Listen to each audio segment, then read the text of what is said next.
जय श्री कृष्ण दोस्तों, आप सभी का मेरे चैनल में स्वागत है। आज की वीडियो में हम लोग जानेंगे कि मोक्षदा एकादशी की बहुत ही सरल पूजा विधि यानी कि मोक्षदा एकादशी का व्रत और पूजन किस प्रकार से की जाती है और व्रत और पूजन करने से हमें मोक्ष की प्राप्ति होती है। मार्गशीर्ष मास के शुक्ल पक्ष की एकादशी तिथि को मोक्षदा एकादशी के नाम से जाना जाता है। इस दिन भगवान विष्णु के दामोदर स्वरूप की भी पूजन की जाती है। शास्त्रों के अनुसार मोक्षदा एकादशी का व्रत और पूजन करने वाले को तो मोक्ष की प्राप्ति होती ही है, साथ में ही इस व्रत को करने वाले इंसान के पूर्वज जो है उनको भी मोक्ष की प्राप्ति हो जाती है। तो आपको अपने पूर्वजों को मोक्ष दिलाने के लिए भी मोक्षदा एकादशी का व्रत पूजन जरूर से करनी चाहिए। मोक्षदा एकादशी के दिन सुबह स्नान आदि करने के बाद हमें चौकी लगा लेना है। आप चाहे तो मंदिर में भी पूजा कर सकते हैं, नहीं तो अलग से पाटा बिछा करके आपको चौकी लगा लेनी है। उसके ऊपर हमें पीला रंग का वस्त्र बिछा लेना है। अब हम यहाँ पर फूलों का आसन देते हुए या फिर तिल का आसन देते हुए भगवान श्री हरि विष्णु की कोई भी फोटो, मूर्ति या फिर कोई भी विग्रह आपके पास हो, जो भी स्वरूप आपके पास है उनको हमें विराजमान कर लेना है। साथ ही हमें लड्डू गोपाल जी की अगर आप सेवा करते हैं तो लड्डू गोपाल जी को भी आपको एकादशी के दिन चौकी पर जरूर विराजमान करना है। तो यहाँ पर हमने लड्डू गोपाल जी को भी ले लिया है और लड्डू गोपाल जी को स्नान आप जरूर से करवा दें। इसके बाद हमें गणेश जी को भी विराजमान करना है, क्योंकि कभी भी जब हम कोई भी पूजा करते हैं तो गणेश जी को सुमरे बिना हमारी पूजा पूर्ण नहीं होती। तो इसलिए गणेश जी का पूजन सर्वप्रथम किया जाता है। इसके बाद हमने लड्डू गोपाल को पीले रंग का वस्त्र धारण करा दिया है। और अगर आपके पास गाय माता है, आप लड्डू गोपाल के पास गाय माता रखते हैं, तो उनको भी आपको पूजा में जरूर से रखना है। और देखिए, पीले रंग का इस दिन विशेष महत्व होता है, तो इसलिए यहाँ पर लड्डू गोपाल जी को हमने पीले रंग का वस्त्र पहना दिए हैं। अब हम एक फूलों का आसन दे करके एक देसी घी का दीपक प्रज्वलित करना है। तो आप एक देसी घी का दीपक या फिर तिल के तेल का दीपक आप ले सकते हैं। अब हम लोग यहाँ पर देसी घी के दीपक को प्रज्वलित कर लेंगे। इसके बाद हम गणेश जी को और सभी को जो है भावपूर्ण स्नान करा देंगे, यानी कि शुद्धिकरण कर लेना है। तो थोड़ा सा जल में गंगा जल मिश्रित करके हमें सभी को भावपूर्ण स्नान करा लेना है। स्नान कराने के बाद, अब देखिए लड्डू गोपाल को तो हमने पहले ही स्नान करा दिया था, तो यहाँ सभी को हम भावपूर्ण स्नान करा देंगे। चौकी को भी हमें शुद्ध कर लेना है, थोड़ा सा जल काचमन अपने आप को भी आपको कर लेना है।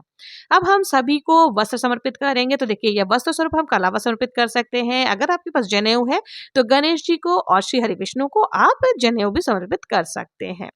अब आप यहाँ पर जितने भी देवी देवता है सभी को हमें जो है तिलक लगानी है। तो देखिए, पहले हम हल्दी से, चंदन से तिलक लगा देंगे, उसके बाद हम रोली से सभी को तिलक लगाएंगे। और देखिए, इस दिन चावल का प्रयोग नहीं किया जाता, किसी भी एकादशी के दिन चावल का प्रयोग नहीं किया जाता है, तो आप चावल के स्थान पर तिल का प्रयोग कर सकते हैं। तो यहाँ हमने सभी को तिलक लगा दिया। फोटो में भी विद्यमान जितने भी देवी देवता हैं उनको भी हमें तिलक लगा देना है। तिलक लगाने के बाद हम लड्डू गोपाल जी को भी तिलक लगा देंगे और चंदन से, हल्दी से, रोली से हमें तिलक लगा देना। देखिए, हल्दी का प्रयोग बहुत ही शुभ माना जाता है। एकादशी के दिन अगर आप श्री हरि विष्णु को हल्दी से तिलक लगाते हैं, माता लक्ष्मी भी इससे प्रसन्न होती है, आपके घर में धन धान्य कभी भी कमी नहीं होती है। तो इसलिए आप हल्दी का भी प्रयोग जरूर से करें। अब हम सभी को फूल समर्पित करेंगे। तो जो भी पुष्प आपको मिल जाते हैं वो पुष्प आप चढ़ा सकते हैं। पीले रंग का पुष्प का विशेष इसमें प्रयोग किया जाता है, तो आप चाहे तो पीले रंग का अगर फूल मिल जाता है तो बहुत अच्छा, नहीं मिलता है तो किसी भी रंग के फूलों से आप पूजन कर सकते हैं। और देखिए, अगर गणेश जी को आप दुर्वा जरूर से समर्पित करें। गणेश जी को दुर्वा समर्पित करना बहुत अच्छा माना जाता है। तो यहाँ पर हमने गणेश जी को दुर्वा समर्पित कर दिया है। अब हमें सभी को भोग समर्पित करनी है। तो देखिए, भोग में आप कुछ भी समर्पित कर सकते हैं, दूध से बनी हुई मिठाई आदि का, जिसमें देखिए अन्न का प्रयोग नहीं करना है। तो अन्न से बनी हुई मिठाई आदि आपको नहीं चढ़ाने हैं। आप चाहे तो ऋतुफल चढ़ा सकते हैं, दूध से बनी हुई मिठाइयाँ चढ़ा सकते हैं, गुड़ चढ़ा सकते हैं। तो भोग में आप, और देखिए तुलसी दल आपको जरूर से समर्पित करनी है, क्योंकि विष्णु भगवान श्री हरि विष्णु जो होते हैं वो बिना तुलसी दल के अपना भोग स्वीकार नहीं करते। और इस दिन एकादशी में, यानी मोक्षदा एकादशी के दिन, आप चाहे तो तुलसी जी की मंजरी भी जरूर से समर्पित करें, बहुत ही अच्छा माना जाता है। तुलसी जी की मंजरी आप चाहे तो अगर एक है तो एक ही चढ़ा दे, नहीं तो देखिए 11, 21, 51 इस संख्या में भी आप तुलसी जी की मंजरी आप चढ़ा सकते हैं, बहुत ही अच्छा माना जाता है। इससे हमारे पूर्वजों को भी मोक्ष की प्राप्ति होती है। तो इसलिए यथासंभव आप जरूर से तुलसी मंजरी समर्पित करें।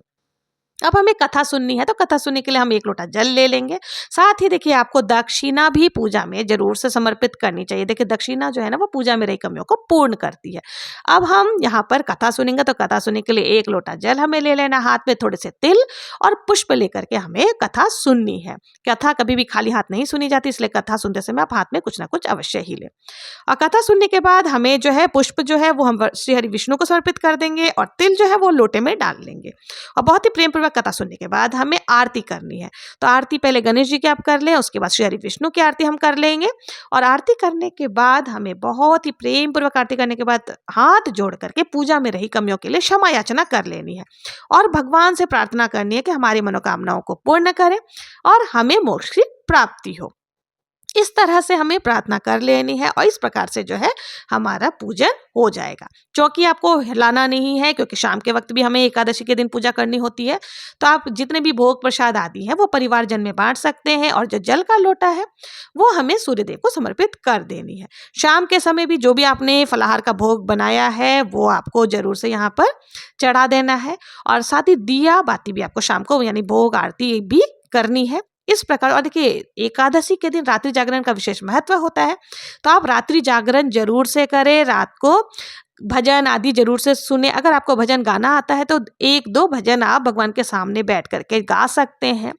इस दिन मोक्षदा एकादशी के दिन गीता जयंती भी मनाई जाती है क्योंकि आज के दिन से ही भगवान श्री कृष्ण ने अर्जुन को गीता के वाणी सुनाए थे, गीता का ज्ञान दिया था।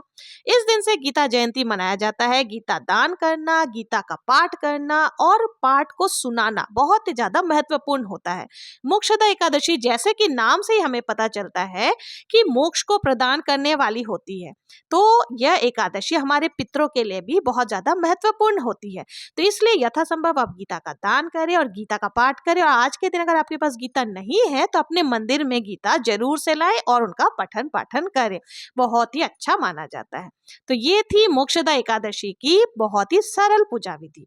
अगर आप लोगों को मेरी ये पूजा विधि पसंद आई हो, मेरा ये वीडियो जरा भी हेल्पफुल लगा हो तो प्लीज मेरे चैनल को लाइक शेयर सब्सक्राइब करना ना भूलें। मिलते हैं नेक्स्ट वीडियो में किसी और पूजा विधि के साथ। तब तक के लिए जय श्री कृष्णा, जय श्री हरि विष्णु।